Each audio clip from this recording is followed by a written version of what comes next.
Hello and welcome to the podcast. I'm Kim. This is Kim's Wellness Space. Welcome. So, if you are new here, hello. I hope you enjoy what you listen to today. And please go back and listen to previous episodes. There's loads of information there. If you are a regular listener, thank you so much for coming back and listening to today. Today, we're going to talk sleep. Now, I have talked sleep before on the podcast, but like all things, I think that repetition is really important. And the more we hear things, the more we take in. So we might hear the same sentence 100 times, but each time we hear it from somebody else, or the words might come out in a different sentence, then we take different information in, don't we? And it's like anything, isn't it? You can hear the same thing over and over again, and then someone else will say it all of a sudden. You'll be like, oh, yeah, that makes sense. I think I might have heard that before, but that really makes sense the way that person said it. So I think repetition is really important. And so and sleep is really important. So it's something that I wanted to revisit because without sleep, our bodies just don't function, and they don't function properly. And part of feeling well, feeling energized, feeling amazing is that your body is functioning at the best it can. And if we don't have sleep or enough good sleep, it just can't function. It can't do basic things like we can't remember things, we can't hold information, we can't think clearly. Our actual bodily functions don't work as they should because our body is tired. Our body needs the sleep. It's so important. And so, excuse me. We need to know why sleep is good for us, but we need to know what we can do to enhance our routines so that we get really good sleep. Because especially if you're a menopausal woman, brain fog can be a massive problem for us, and actually lack of sleep makes brain fog worse. And being in that menopausal, whether it's pre or post, sleep can sometimes elude us. So the more things that we can do to help ourselves sleep, the better it's going to be all the way round, because there's loads and loads of us that are in this pre and post menopausal place that are regularly awake in the middle of the night, not for any particular reason. It's just that we are awake, and it can be super frustrating.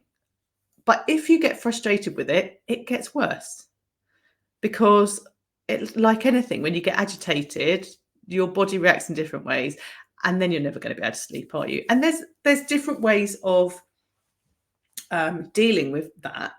Actually, I wasn't going to talk about that, but I think as I'm going that way, I'm going to spend some time talking about that a little bit. So if you are in this pre or post menopause and sleep is eluding you and you're waking up in the middle of the night, let's just visit that for a moment about what you can do to help yourself to get back to sleep. So there are a couple of trains of thought. There are some of us that will say, well, I'm awake, I might as well get up and do something. I'll go and have a cup of tea. I used to do that a lot. I don't do it so much now because we have 3 dogs, and I know damn well that if I get up and go downstairs, the dogs will wake up. They'll want to be outside, and then, well, I might as well have woken up the world. So I don't tend to do that anymore. Probably if we didn't have the dogs, I would go downstairs and make a cup of tea. Some people have thoughts that run through their heads, and so they like to just sit up, note everything down, get it out of their heads, and then they're able to go back to sleep. Other people, like something that I do now, is that I always listen to an audiobook when I go to sleep. So I'll just put my audiobook on again, and I'll just listen to that until I gradually fall asleep. I think the biggest thing that helps me is that I don't fight it and I don't get frustrated. Like if I'm awake, I'm like, okay, I'm awake. My body wants to be awake at the moment. That's fine. And I'll just accept it.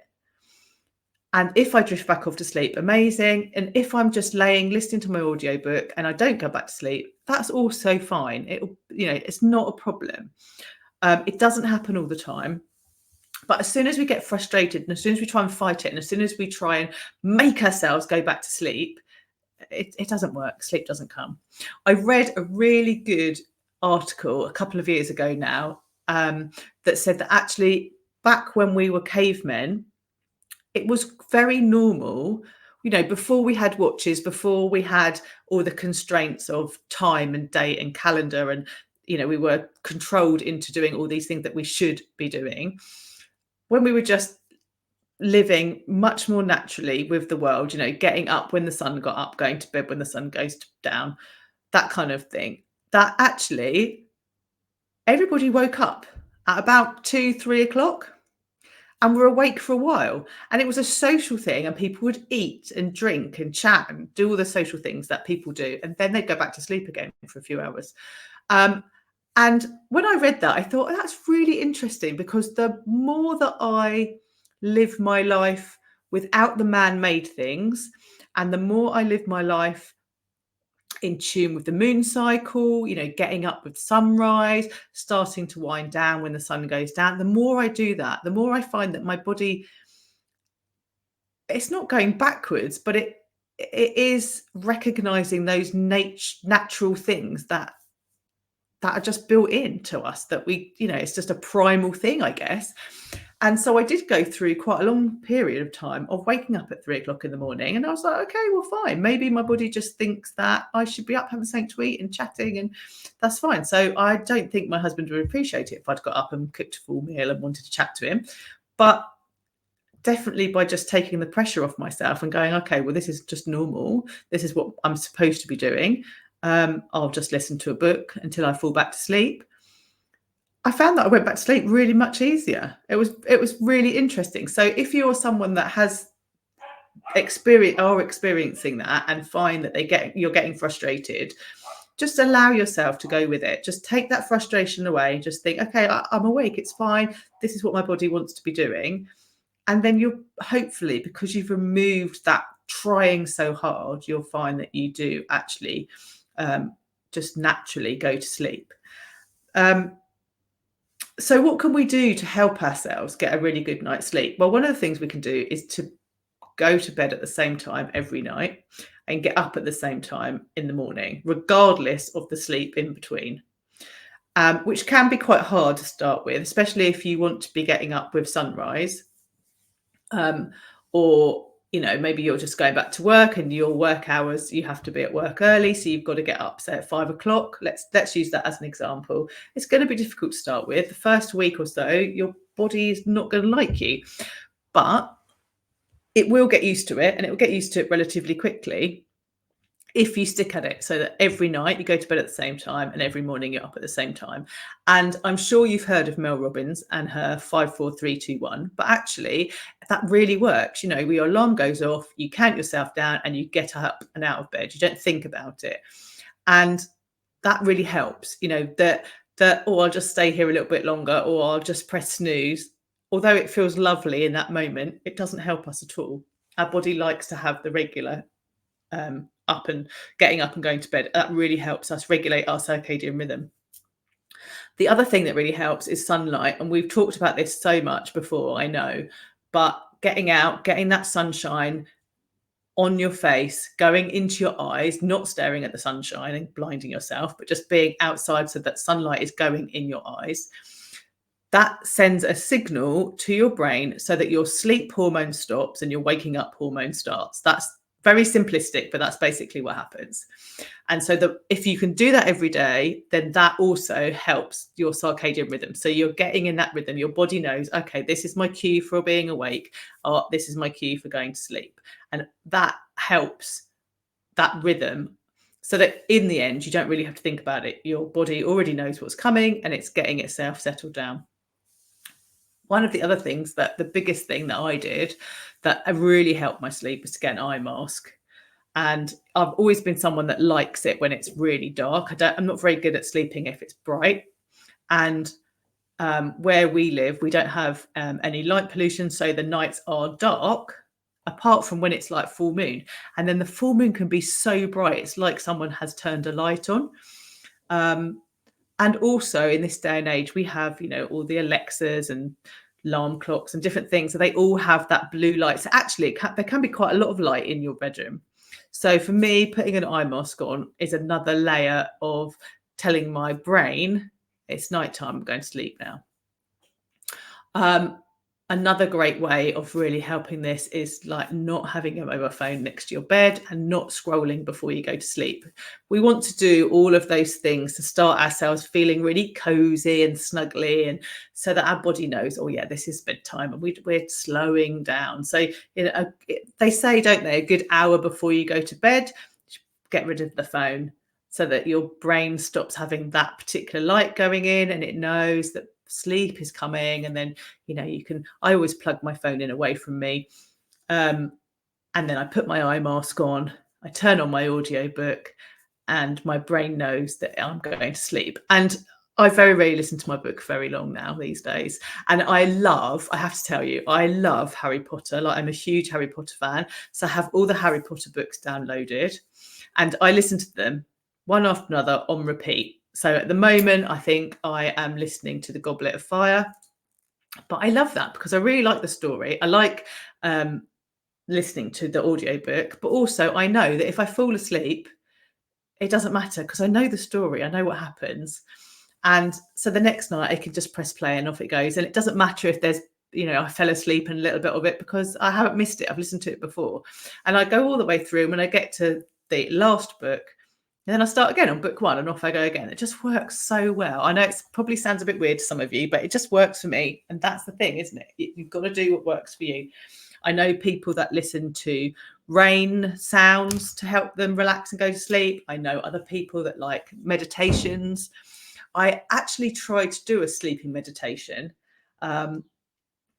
This just shows you how we're all different, and you have to find what works for you. So I did this thing where it was a week, and there was different meditations every night, and some of them were really short, and then there were other ones that were really long, and the short ones were fine, and I listened to them, and then I went off to sleep, and it was okay. But when it came to the first day of the long one, and it was really long, it was like 4 hours, and I did think, I won't listen to much of that because it's 4 hours, I'll be asleep within 10 minutes.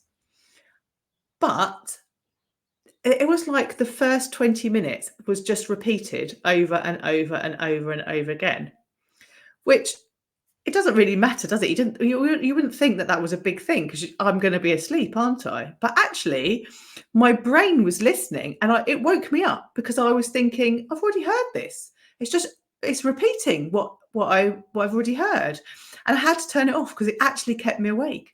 And it's that, that's really weird, isn't it? That's supposed to be very soothing. A lot of people absolutely swear by that, but it annoyed the hell out of me. So again, that's just another example, I suppose, really, of the fact that you can't do what works for someone else. You have to do what works for you. And this is no different. So, we all hear lots and lots about morning routines and how morning routines are really important. Nobody really ever talks about a bedtime routine, unless you're a child, and children have bedtime routines. But then as adults, we lose them, don't we? And if you think, like, if you're someone that has children or you have grandchildren, you know that, you have that little bit of time in the evening, don't you, where they've had their dinner and then maybe they have a little bit of a play, and then it's like bath time and read a book, and everything begins to calm, and you close the curtains, and then hopefully, if you're lucky, they go off to sleep. They don't always, but hopefully they do. But then when we get to adults, we don't do that, do we? We sit in the evening, we watch telly, we scroll, maybe we have a phone call, we maybe eat something, and we drink, and then we just shut everything off, go to bed, and then wonder why we're not going to sleep. But we haven't had that nice, slow entrance in. Like, we wouldn't do that to our children, but we do it to ourselves. It's strange. It's like we forget, isn't it? And also, I think when you're told you need to have a routine, you've got to have a bedtime routine for it to work. It's a bit like the morning, like you need to have your morning routine. It's really off-putting, and it can panic people, can't it? It's like, oh my God, that makes it sound like it's got to be complicated, and what am I going to do? But actually, we all have a routine. You have a routine now. You probably turn your lights off, make sure your door's locked. You probably have a wee and clean your teeth, maybe you put on your pajamas. We all do things before we get into bed. So you actually do have a routine. It's just about tweaking it and adding things in, like not being on your phone just before you go to bed, plugging your phone in somewhere else, maybe putting on an eye mask. All of those little things, they help. And if you get really good sleep, it's amazing. I've got some notes here. I was just going to have a look. I moved them. I shouldn't have moved them, should I? See if I can quickly find them, because I was going to list for you. Let's have a quick. If you're listening and not watching, I'm just flicking through my notebook because I had some really good notes that I was using for something else, and I did think, I could use them today, and I can't find them now. That's always the way, isn't it? Because I've got a very good list of all of the things. Here we go. Here we go. So let's have a look. So having good sleep will help us with our alertness. It will stop us feeling sleepy in the daytime, pretty obvious, but it helps us process information better. Our memory is better. It reduces our brain fog, especially us that are in the menopause journey. It can affect how stressed we're feeling. It can affect our mood. So if we haven't had good sleep, our mood may not be good. It will impair our normal activities and our decision making. So if we're tired, and I think that's a really good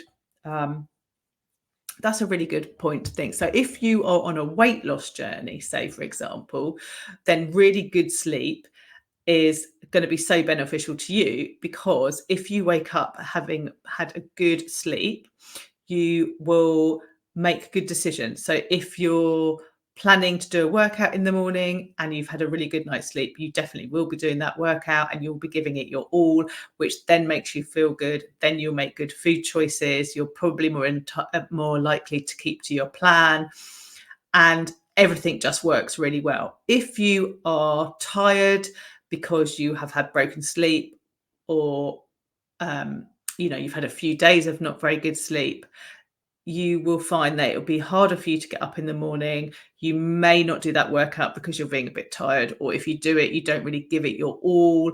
You'll probably want to eat more sort of comfort foods.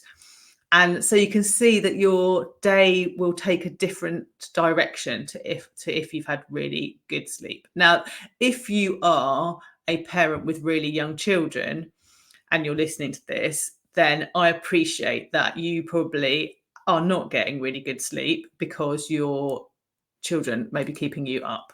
But that is a whole nother conversation, because that's just something that we do have to go through. And as mothers, we do seem to cope with it. Like you will come out the other side of it. But I would say in that situation, especially if your children are really young, then obviously your focus isn't going to be on you and weight loss or anything like that. You're going to be focusing on nurturing your child. And they say, don't they, that when your child sleeps, you should sleep. And so that's a completely different conversation. So this would be for people that children have a good sleep regime and are not keeping you awake, and you're concentrating on your own personal sleeping. The other things that happen when we have good sleep is that it can affect our blood pressure. It can affect our weight. Like if we have bad sleep, you can actually go up. Or if you're someone that weighs yourself on the scales, your scales can go up by 5 pounds if you have not had good sleep. I mean, obviously you haven't put 5 pounds on, it's to do with the sleep. But if you're someone that only jumps on the scales once a week, say, and you get on that, I don't know, whatever day of the week it is that you weigh, and you haven't had very good sleep, it could be 5 pounds more than you're expecting. And you will then say, oh God, no, I've been trying to do everything and it's not working. And look at that. It's got to do with that. It's just the fact that you haven't had a good night's sleep. It also affects our appearance. We get dark circles, our skin may look a bit dull. So sleep there's so much good stuff coming out of sleep, isn't there? It affects us so much. And sorry, I was just moving my book. Yeah, so anything that we can do to help us get better sleep and good quality sleep is worth doing, isn't it? Absolutely. So if you are listening to this and you're thinking, oh, my sleep isn't actually that good, wonder what I could do, like, highly recommend getting the eye mask. Um, find that audio that helps you drift off, whatever it may be. If you can, stay off your phone before you go to bed, amazing. But yeah, sleep is so, so good. And while we're talking sleep, let's just acknowledge that rest is also part of this. And obviously, we are resting while we're sleeping, but having rest days, resting between workouts, all that is really, really important. And as important as the sleep. Like, you need to have your rest. And if you are over stressing your body, then all of the things that come with bad sleep will come with because you haven't rested your body. Even resting in between reps when you're working out, your body needs that time to recover before it goes again. It's super important to acknowledge that. So I hope that's helped. I hope that you are now ready to go off and have an amazing night's sleep tonight. And thank you so much for listening. Next week, we are going to be on episode 50. Can't believe that. That's amazing. So I can't wait to talk to you all again next week. Have a good week.